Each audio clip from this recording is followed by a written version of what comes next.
নমস্কার বন্ধুরা, নিবেদিতাস কিচেনে আপনাদের সকলকে অনেক স্বাগত জানাই।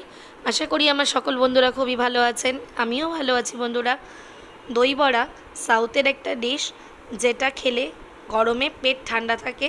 এবং দই বড়া আজকের রেসিপিটা ডেকোরেশন করাটা আপনাদের সাথে শেয়ার করব। এখানে দই বড়া করে রাখা ছিল।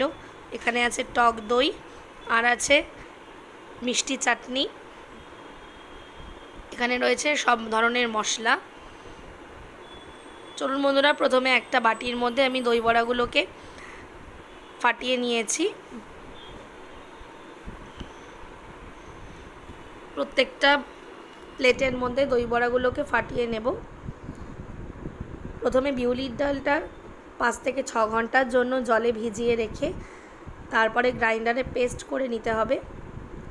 তারপরে খুব ভালোভাবে ফেটিয়ে নিয়ে তেলে ভাজলেই দই বড়া রেডি। তারপরে গরম জলে ভিজিয়ে রাখতে হয় যেন দই বড়াগুলো একদম সফট হয়ে যায়।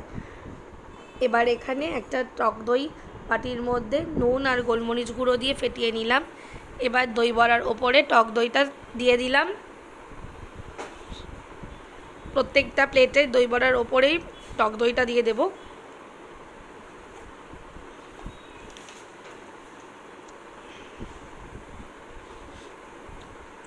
এবার টক দইয়ের ওপরে দিয়ে দেব মিষ্টি চাটনি।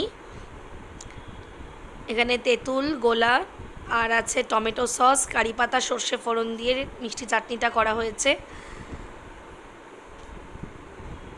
প্রত্যেকটা বাটির ওপরে মিষ্টি চাটনিটা দিয়ে দেব।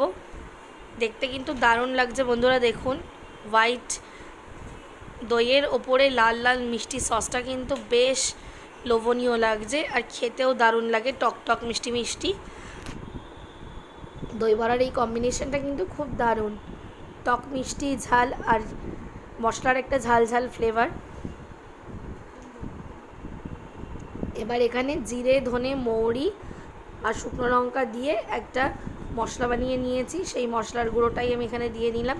আর একটু ভাজা জিরে গুঁড়ো, প্রথমে ভাজা জিরে গুঁড়োটা দিয়ে নিয়েছি। তার ওপর দিয়ে যেই মশলাটা বললাম সেই মশলার গুঁড়োটা দেব।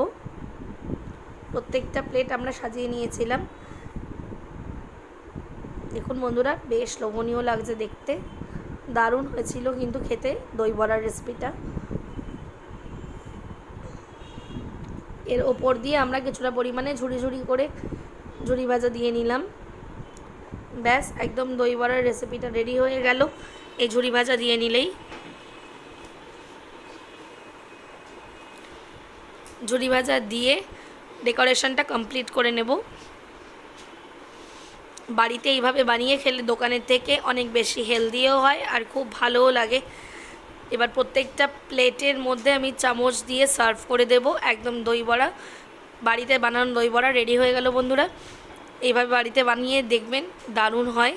আবারও দেখা হবে আরেকটি নতুন রেসিপির সাথে। ততক্ষণের জন্য বাই বাই বন্ধুরা।